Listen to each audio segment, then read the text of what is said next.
ഈ വൈകുന്നേരത്തെ ഈ മണിക്കൂറിലെ ഏറ്റവും പ്രധാനപ്പെട്ട വാർത്തയിലേക്കാണ് നമ്മൾ പോകുന്നത്. ബംഗ്ലാദേശ് മുൻ പ്രധാനമന്ത്രി ഷെയ്ഖ് ഹസീനയ്ക്ക് വധശിക്ഷ വിധിച്ചിരിക്കുകയാണ്. ബംഗ്ലാദേശിലെ ട്രൈബ്യൂണൽ കോടതിയാണ് ഇപ്പോൾ വധശിക്ഷ വിധിച്ചിരിക്കുന്നത്. ഈ ശിക്ഷാവിധി പ്രതീക്ഷിച്ചത് തന്നെയാണ്.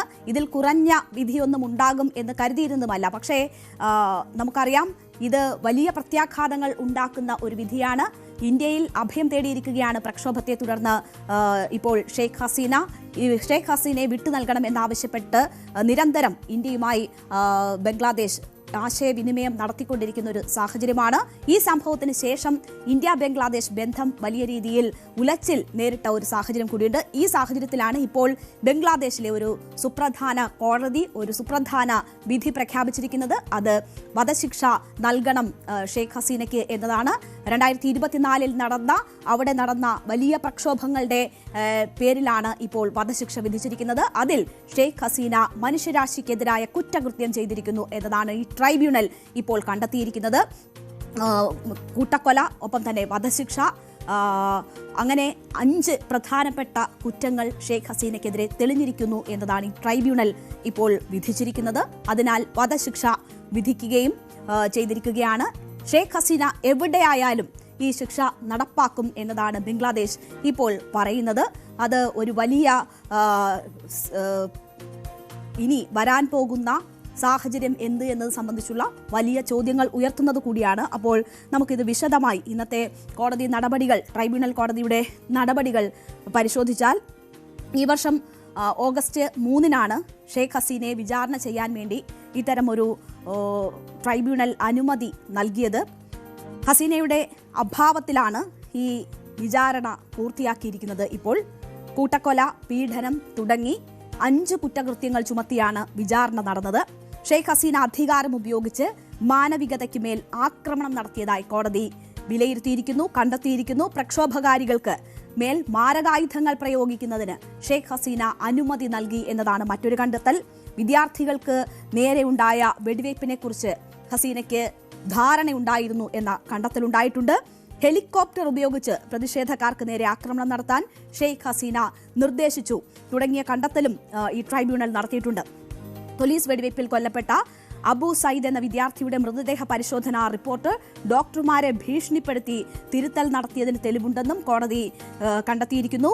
മുൻ ആഭ്യന്തരമന്ത്രി അസദുദ്ദീൻ ഖാൻ കമൽ, പോലീസ് IG ചൗധരി അബ്ദുള്ള അൽ മാമുൻ എന്നിവരും കേസിൽ പ്രതികളാണ്. പക്ഷേ ഇതിൽ ഈ മുൻ ആഭ്യന്തരമന്ത്രിക്കാണ് ഷെയ്ഖ് ഹസീനയ്ക്കൊപ്പം വധശിക്ഷ വിധിച്ചിരിക്കുന്നത്. ഈ പോലീസ് മേധാവിയെ മാപ്പുസാക്ഷിയാക്കുകയും ചെയ്തിരിക്കുന്നു. അയാൾക്ക് കുറഞ്ഞ ശിക്ഷ മാത്രമാണ് ഇപ്പോൾ ലഭിച്ചിട്ടുള്ളത് എന്നതാണ് വിവരം. അപ്പോൾ ഈ കോടതി വിധി പ്രതീക്ഷിച്ചിരുന്നതാണ്. കനത്ത ശിക്ഷ തന്നെ ഷെയ്ഖ് ഹസീനയ്ക്ക് മേൽ ചുമത്തും എന്നതും പ്രതീക്ഷിച്ചിരുന്നതാണ്. അവിടെ ഈ കോടതി വിധി വരുമ്പോൾ വലിയ കരഘോഷത്തോടെയാണ് ട്രൈബ്യൂണൽ വിധി ആളുകൾ സ്വീകരിച്ചത് എന്നതുകൂടി കാണണം. വലിയ കരഘോഷത്തോടു കൂടിയാണ് ഈ വധശിക്ഷാ പ്രഖ്യാപനത്തെ അവിടെ കൂടിയിരുന്നവർ, രാഷ്ട്രീയ പാർട്ടി പ്രതിനിധികളൊക്കെയും സ്വീകരിച്ചിരുന്നത്. അപ്പോൾ ബംഗ്ലാദേശിനെ സംബന്ധിച്ച് ഇതുതന്നെയായിരുന്നു സാഹചര്യം. ഷെയ്ഖ് ഹസീനയെ എവിടെയുണ്ടെങ്കിലും ഇനി വധശിക്ഷയ്ക്ക് വിധേയയാക്കും എന്നതാണ് ബംഗ്ലാദേശിന്റെ പ്രഖ്യാപിതമായിട്ടുള്ള നിലപാട്. ഇതൊക്കെ ഷെയ്ഖ് ഹസീനയും മുൻകൂട്ടി കണ്ടിരുന്നു എന്ന് വേണം മനസ്സിലാക്കാൻ. കഴിഞ്ഞ ദിവസങ്ങളിൽ ഈ വിചാരണയുടെ അന്തിമഘട്ടത്തിലേക്ക് കാര്യങ്ങൾ നീങ്ങുകയും വിധി പ്രഖ്യാപനം ഉടനെ ഉണ്ടാകും എന്നതൊക്കെ ധാരണയുണ്ടായിരുന്ന സമയത്തും ഇന്ത്യയിൽ അഭയം തേടിയ ബംഗ്ലാദേശ് മുൻ പ്രധാനമന്ത്രി ഷെയ്ഖ് ഹസീന ശക്തമായ വാക്കുകളോടുകൂടി മാധ്യമങ്ങൾക്ക് മുന്നിൽ വരുന്നത് നമ്മൾ കണ്ടതാണ്. ഈ കോടതിക്ക് ഇങ്ങനെ ഒരു വിചാരണ നടത്താനോ വിധി പ്രഖ്യാപിക്കാനോ യാതൊരു അധികാരവുമില്ല എന്നത് ഷെയ്ഖ് ഹസീന സൂചിപ്പിച്ചിരുന്നതാണ്. മാത്രവുമല്ല, ഇന്ത്യയിൽ തുടരും എന്നതിന്റെ സൂചനകൾ ഷെയ്ഖ് ഹസീന നൽകിയതാണ്.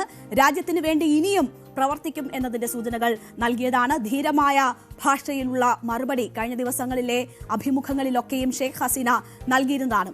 നമുക്കറിയാം, ബംഗ്ലാദേശിന്റെ രാഷ്ട്രപിതാവിന്റെ മകളാണ് ഷെയ്ഖ് ഹസീന. കഴിഞ്ഞ ബംഗ്ലാദേശിനെ സംബന്ധിച്ച് ഏറ്റവും കൂടുതൽ കാലം അവിടെ ഭരണത്തിലിരുന്ന വ്യക്തിയാണ്. ഏതാണ്ട് 5 തവണ തെരഞ്ഞെടുക്കപ്പെട്ട വ്യക്തിയാണ്. അപ്പോൾ ആ ഷെയ്ഖ് ഹസീനയ്ക്കാണ് ഇപ്പോൾ അവിടെ വധശിക്ഷ പ്രഖ്യാപിച്ചിരിക്കുന്ന സാഹചര്യം ഉണ്ടായിരിക്കുന്നത്. ഈ അവാമി ലീഗ് ഇങ്ങനെ ഒരു തിരിച്ചടി ഈ കേസിൽ ഉണ്ടാവുകയാണെങ്കിൽ വലിയ രീതിയിലുള്ള പ്രതിഷേധത്തിന് ആഹ്വാനം ചെയ്തിരുന്നു. ഈ സാഹചര്യങ്ങളൊക്കെ മുൻകൂട്ടി കണ്ടുകൊണ്ട് തന്നെ ഈ കേസിന്റെ വിധി പ്രഖ്യാപനം ഉണ്ടാകുന്നത് കണക്കിലെടുത്ത് വലിയ സുരക്ഷയാണ് ബംഗ്ലാദേശിൽ ഉടനീളം ഉണ്ടായിരുന്നത്. എന്തായാലും ഒരു ഭാഗത്ത് വലിയ രീതിയിലുള്ള ആഹ്ലാദ പ്രകടനവും മറുഭാഗത്ത് വലിയ രീതിയിൽ ഇതിനെതിരായ പ്രതിഷേധത്തിനും പ്രക്ഷോഭത്തിനുമുള്ള കോപ്പുകൂട്ടലുമാണ് ഇപ്പോൾ നടക്കുന്നത്. അതുകൊണ്ട് തന്നെ ഇനി ബംഗ്ലാദേശിൽ എന്ത് സംഭവിക്കും എന്നത് സംബന്ധിച്ച് വലിയ ആശങ്കകൾ നിലനിൽക്കുകയാണ്. തൻ്റെ പാർട്ടി താഴെത്തട്ടിൽ നിന്നും വളർന്നു വന്നതാണെന്നും അല്ലാതെ അധികാരമോഹികളുടെ പോക്കറ്റിൽ നിന്നും വന്നതല്ല എന്ന് യൂനിസിനെ സൂചിപ്പിച്ച് ഹസീന കഴിഞ്ഞ ദിവസം പറഞ്ഞിരുന്നു. താൻ ജീവിച്ചിരിപ്പുണ്ട്, വീണ്ടും ജനങ്ങളുടെ ക്ഷേമത്തിനായി പ്രവർത്തിക്കും, ബംഗ്ലാദേശിന്റെ മണ്ണിൽ ഞാൻ നീതി നടപ്പാക്കും എന്നത് ഷെയ്ഖ് ഹസീന പറഞ്ഞതാണ്. ഞാൻ എൻ്റെ രാജ്യത്തെ ജനങ്ങൾക്ക് വേണ്ടി പ്രവർത്തിക്കുന്നത് തുടരും എന്നും ഷെയ്ഖ് ഹസീന കഴിഞ്ഞ ദിവസങ്ങളിൽ പ്രതികരിച്ചിരുന്നു. സന്ദേശത്തിലൂടെ ജനങ്ങളെ ഇന്ത്യയിലിരുന്ന് അഭിസംബോധന ചെയ്തിരുന്നു. മറ്റൊരു മാധ്യമത്തിന് നൽകിയ അഭിമുഖത്തിൽ ഷെയ്ഖ് ഹസീന അവിടുത്തെ ഇപ്പോഴത്തെ ഇടക്കാല ഭരണത്തെ നയിക്കുന്ന യൂനിസിനെതിരെ ശക്തമായ ഭാഷയിൽ വിമർശനം ഉന്നയിച്ചിരുന്നു. ബംഗ്ലാദേശിൽ മുഹമ്മദ് യൂനിസിന്റെ നേതൃത്വത്തിലുള്ള ഇടക്കാല സർക്കാർ രാജ്യത്തെ ജനാധിപത്യത്തിനും ബഹുസ്വരതയ്ക്കും കടുത്ത ഭീഷണിയാണ് ഉയർത്തുന്നതെന്ന് ഷെയ്ഖ് ഹസീന കുറ്റപ്പെടുത്തിയിരുന്നു. യൂനിസിനെ ജനങ്ങൾ തെരഞ്ഞെടുത്തതല്ല, അറിയപ്പെടുന്ന സാമ്പത്തിക വിദഗ്ധനാണെങ്കിലും അദ്ദേഹം രാഷ്ട്രീയക്കാരനോ ഭരണകർത്താവോ അല്ലെന്നും ഇടക്കാല സർക്കാരിന് മേൽ യൂനിസിന് ഒരു നിയന്ത്രണവുമില്ല തുടങ്ങിയ ആരോപണങ്ങൾ ഒക്കെ ഉന്നയിക്കുകയും ചെയ്തിരുന്നു. ഇന്ത്യ ഷെയ്ഖ് ഹസീനയ്ക്ക് അഭയം നൽകുന്നതിലും ഇങ്ങനെ മാധ്യമങ്ങളെ കാണുന്നതിലും ബംഗ്ലാദേശിനെതിരായ പ്രസ്താവനകൾക്ക് അനുവദിക്കുന്നതിലുമൊക്കെ വലിയ വിയോജിപ്പ്, വലിയ പ്രതിഷേധം ബംഗ്ലാദേശ് രേഖപ്പെടുത്തിയിരുന്നതാണ്. ഷെയ്ഖ് ഹസീനയെ വിട്ടു നൽകണമെന്ന ആവശ്യം പല ആവർത്തി പറഞ്ഞിട്ടുള്ളതാണ്. പക്ഷേ അഭയം തേടി എത്തിയവർക്ക് അഭയം നൽകുന്ന രാഷ്ട്രമാണ് നമ്മളുടേത്, അതാണ് നമ്മളുടെ രീതി, അതാണ് നമ്മളുടെ മര്യാദ എന്നത് ചൂണ്ടിക്കാട്ടിക്കൊണ്ടാണ് ഷെയ്ഖ് ഹസീനയ്ക്ക് ഇന്ത്യ അഭയമൊരുക്കിയിരിക്കുന്നത്. നേരത്തെ ഇന്ദിരാഗാന്ധി പ്രധാനമന്ത്രിയായിരുന്ന കാലത്തും ഷെയ്ഖ് ഹസീന ഇന്ത്യയുടെ അഭയം തേടി എത്തിയിട്ടുള്ള സാഹചര്യവുമുണ്ട്. അന്നും ഇന്ത്യ ആ രീതിയിൽ അഭയം ഒരുക്കിയിട്ടുള്ളതാണ്. എന്തായാലും ഇപ്പോഴത്തെ സാഹചര്യത്തിൽ വളരെ കലുഷിതമായി ബംഗ്ലാദേശിൽ കാര്യങ്ങൾ മാറിമറിയുമോ എന്ന ഒരു സംശയം നിലനിൽക്കുകയാണ്. എന്താണ് ഈ 2024 സംഭവം എന്ന് നോക്കിയാൽ അന്ന് 1400 പേരാണ്, അതും യുവാക്കളായ മനുഷ്യരാണ് ബംഗ്ലാദേശ് കലാപത്തിൽ കൊല്ലപ്പെടുന്നത്. ഇതിൽ ഈ മനുഷ്യരുടെ മരണത്തിലേക്ക് തള്ളിവിട്ട കാര്യങ്ങളിൽ ഷെയ്ഖ് ഹസീനയ്ക്ക് വലിയ പങ്കുണ്ട് എന്നതാണ് ആരോപണം. ഷെയ്ഖ് ഹസീന അറിഞ്ഞുകൊണ്ടാണ് ഈ കൊലപാതകങ്ങൾ നടന്നത്, ഈ പ്രക്ഷോഭത്തെ അടിച്ചമർത്തിയത്, അത് മനുഷ്യരാശിയോട് ചെയ്ത വലിയ ക്രൂരതയാണ് തുടങ്ങിയവയാണ് കണ്ടെത്തിയിരിക്കുന്നത്. ഐക്യരാഷ്ട്ര സംഘടന പോലും അത്തരത്തിലുള്ള നിഗമനങ്ങളിലേക്ക് എത്തിയിട്ടുണ്ട് തുടങ്ങിയ കാര്യങ്ങളൊക്കെ ചൂണ്ടിക്കാണിക്കപ്പെടുന്നു. 2024 ജൂലൈ 15-നും ഓഗസ്റ്റ് 5-നും ഇടയിലായിരുന്നു ഈ സംഘർഷങ്ങൾ ബംഗ്ലാദേശിൽ അരങ്ങേറിയത്. ഇപ്പോൾ നമ്മൾ കാണുന്ന ജൻസി പ്രക്ഷോഭത്തിന് പോലൊക്കെ സമാനമായ രീതിയിലുള്ള ഒരു പ്രക്ഷോഭമാണ് ബംഗ്ലാദേശിൽ ഉണ്ടായിരുന്നത്. സൈനിക നടപടിയിൽ ഉൾപ്പെടെ പ്രക്ഷോഭകാലത്ത് ആയിരക്കണക്കിന് പേർക്ക് പരിക്കേൽക്കുന്ന ഒരു സാഹചര്യം ഉണ്ടായിരുന്നു. അപ്പോൾ ആ രാജ്യം അങ്ങനെ അസ്ഥിരമാകുന്ന ഒരു സാഹചര്യമായിരുന്നു.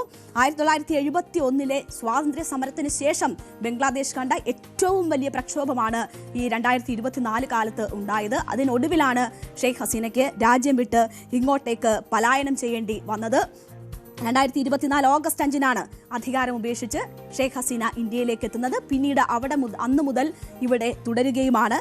എന്തായാലും ഇപ്പോൾ ഇന്ത്യയിൽ അഭയം തേടിയിരിക്കുകയാണ് ഷെയ്ഖ് ഹസീന. ഇന്ത്യയിൽ തന്നെ തുടരും എന്ന സൂചനയാണ് ഷെയ്ഖ് ഹസീന നൽകുന്നത്. ഇന്ത്യ ഈ വിഷയത്തിൽ എന്ത് നിലപാട് സ്വീകരിക്കുന്നു എന്നതാണ് ഇനി വളരെ പ്രധാനപ്പെട്ട കാര്യം. ഇന്ത്യയെ സംബന്ധിച്ച് അഭയം തേടിയെത്തുന്നവർക്ക് അഭയം കൊടുക്കുക എന്നതാണ് നമ്മളുടെ രീതി. അത് ഷെയ്ഖ് ഹസീനയുടെ കാര്യത്തിൽ സ്വീകരിക്കുകയും അത് തുടർന്നു വരികയുമാണ്. പക്ഷേ ഇപ്പോൾ ആ രാജ്യം ഇവരെ കുറ്റക്കാരി എന്ന് കണ്ടെത്തിയിരിക്കുകയും വധശിക്ഷയ്ക്ക് വിധിക്കപ്പെട്ടിരിക്കുകയുമാണ്. അപ്പോൾ ഈ ആവശ്യം ഉന്നയിച്ചുകൊണ്ടായിരിക്കും ഇനി ഷെയ്ഖ് ഹസീനയെ വിട്ടുകിട്ടണമെന്ന ആവശ്യം ബംഗ്ലാദേശ് മുന്നോട്ട് വെക്കുക. ഇങ്ങനെ ഒരു ആവശ്യം മുന്നോട്ട് വെച്ചാൽ കുറ്റവാളികളെ പരസ്പരം കൈമാറാൻ തത്വത്തിൽ ധാരണയുള്ള രാഷ്ട്രങ്ങളാണ് ഇന്ത്യയും ബംഗ്ലാദേശും. അപ്പോൾ ഇന്ത്യക്ക് എന്ത് നിലപാടെടുക്കാൻ കഴിയും, ഇന്ത്യ അവിടെ എന്ത് നിലപാട് സ്വീകരിക്കും എന്നതാണ് വളരെ പ്രധാനപ്പെട്ട കാര്യം. ഇതിൽ ഈ ട്രയൽ കോർട്ടിനെതിരെ ചില വിമർശനങ്ങളുണ്ട്. ഇത് ജനാധിപത്യ രീതിയിലാണോ പ്രവർത്തിച്ചത്, ഇതിന് ഇത്തരം ഒരു വിധി പ്രഖ്യാപനത്തിനുള്ള സാഹചര്യവും സാധ്യതയുമുണ്ടോ? ഭരണ നേതൃത്വത്തിൽ ഇരുന്ന വ്യക്തിയാണ് ഷെയ്ഖ് ഹസീന. അപ്പോൾ ഭരണപരമായി എടുത്തിട്ടുള്ള തീരുമാനങ്ങളാണ്. ഒരു കലാപം ഉണ്ടാകുന്ന സമയത്ത് അങ്ങനെ ഭരണപരമായി എടുത്തിട്ടുള്ള ഒരു തീരുമാനത്തിന്റെ പേരിൽ വധശിക്ഷ വിധിക്കാൻ കഴിയുമോ?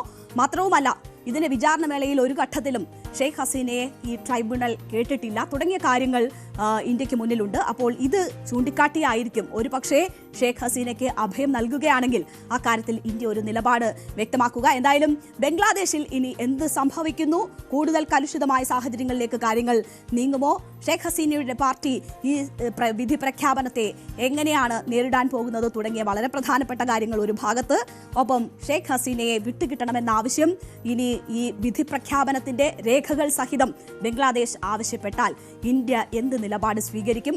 അങ്ങനെ ഒരു നിലപാട് ഒരുപക്ഷെ ഷെയ്ഖ് ഹസീനയ്ക്ക് ഇവിടെ തുടരാൻ ഉള്ള ഒരു തീരുമാനം ഇന്ത്യയുടെ ഭാഗത്ത് നിന്നുണ്ടായാൽ അത് ഇന്ത്യ ബംഗ്ലാദേശ് ബന്ധത്തെ എങ്ങനെ സ്വാധീനിക്കും തുടങ്ങിയ ചോദ്യങ്ങൾ വളരെ പ്രധാനപ്പെട്ടതാണ്. ഇന്ത്യ ഇതിൽ ഔദ്യോഗികമായി എന്ത് നിലപാട് പ്രഖ്യാപിക്കുന്നു എന്നതാണ് നമ്മൾ ഇനി അറിയേണ്ടത്. അതിനായി കാത്തിരിക്കാം. എന്തായാലും ഷെയ്ഖ് ഹസീനയെ സംബന്ധിച്ച് വളരെ സുരക്ഷിതമല്ലാത്ത ഒരു സാഹചര്യമാണ് ഇപ്പോഴുള്ളത്. ഇനി അങ്ങോട്ട് ആ പോര് എങ്ങനെ കെട്ടടങ്ങുന്നു എന്നത് നമ്മൾ കാത്തിരുന്ന് കാണേണ്ടുന്ന സാഹചര്യമാണ്. ഇതുവരെ അവർ ഇന്ത്യയിൽ സുരക്ഷിതയാണ്, ഇനിയും ഇന്ത്യയിൽ സുരക്ഷിതയായി തുടരും എന്നതാണ് ഈ വിധി പ്രഖ്യാപനത്തിന് തൊട്ടു മുൻപ് വരെ അവർ പ്രതീക്ഷ പ്രകടിപ്പിച്ചത്. ഇനിയുള്ള തീരുമാനങ്ങൾ നമ്മൾക്ക് കാത്തിരുന്ന് തന്നെ കാണണം.